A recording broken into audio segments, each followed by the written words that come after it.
Un jour, mon grand-père m'a raconté une histoire dont je me souviendrai toute ma vie. J'avais 11 ans, et ce n'était clairement pas quelque chose à raconter à un enfant de cet âge-là. C'est une histoire aux racines perturbantes et au dénouement morbide. Mon grand-père en a vécu le début, et j'ai assisté à sa fin. Il est né en Espagne vers la fin des années 20. À l'époque où tout a commencé, il avait 10 ans. Le village qu'il a vu naître était perdu dans le maquis. Il n'y avait pas beaucoup de passages à l'époque, et encore moins maintenant, étant donné que le village a été abandonné. Il n'était situé sur aucun grand axe routier, n'était proche d'aucune grande ville. C'était un endroit triste, un endroit où venaient mourir les rêves et les ambitions des enfants, étouffés par les traditions et l'isolement presque total. Mais parmi eux, il y en avait un qui ne voyait pas les choses du même œil.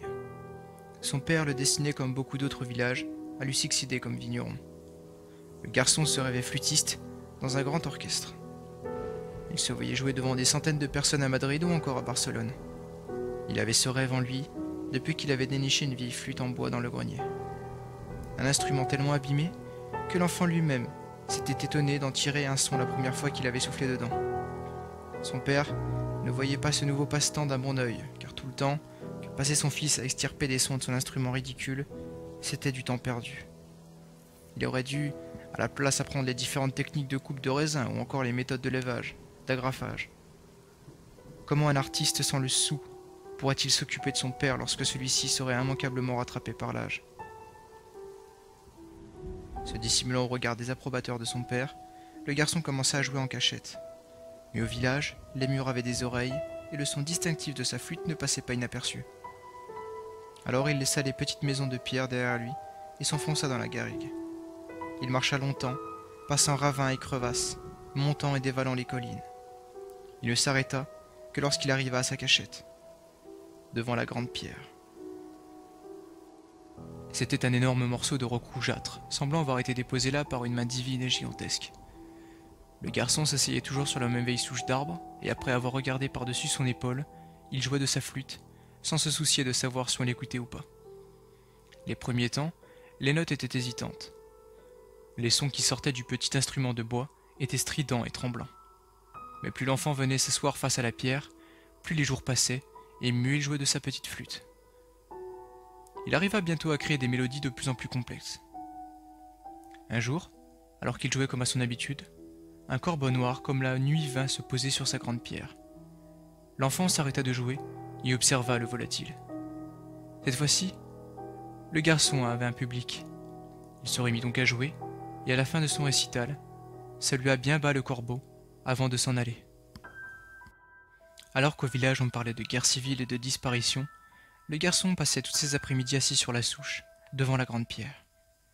Le corbeau était toujours au rendez-vous pour assister au spectacle. Le petit jouait pour lui comme s'il s'agissait du président en personne, et bientôt, un second corbeau vint se poser aux côtés du premier, puis un troisième, suivi d'un quatrième. Au bout de plusieurs semaines, pas moins de 40 corbeaux venaient tous les jours se poser sur la grande pierre. Il arrivait même parfois que les volatiles arrivent avant lui. Le garçon entrait donc sur scène, saluant son auditoire. Mais avec le temps, ces concerts se firent plus rares. Son père, en effet, interdit l'enfant de sortir en fin d'après-midi et lui intima l'ordre de rester loin de la grande pierre. Puis finalement, lui interdit de sortir tout court. Des gens disparaissaient au village. Le boulanger s'était volatilisé, suivi du meunier. Des gens qui parlaient trop fort, selon le père du garçon.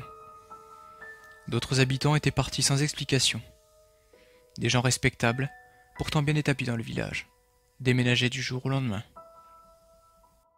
Le doux son de la flûte, les mélodies, le grand air, tout ceci vint à manquer à l'enfant qui se morfondait à la fenêtre.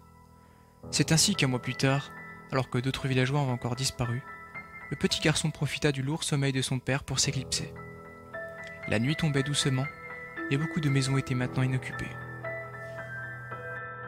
On raconte qu'arrivé non loin de la grande pierre, le garçon vit de la lumière et des centaines de corbeaux volant en cercle autour de l'endroit.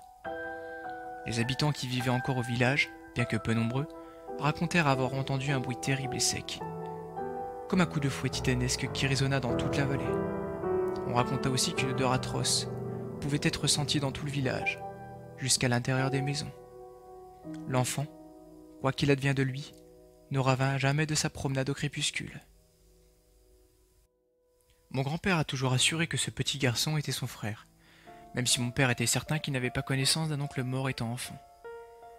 Et pendant une longue période de ma vie, je me suis demandé pourquoi il m'avait raconté cette histoire alors que j'étais si jeune. Peut-être était-ce une sorte de conte moral pour me mettre dans la tête à l'idée de ne pas trop m'éloigner de la maison. En tout cas, elle avait fait son effet. Je ne sortais jamais seul très longtemps, et toujours dans les environs de la propriété. Je l'ai par la suite presque oublié, jusqu'à la mort de mon grand-père. Par curiosité, je me suis renseigné sur son village natal.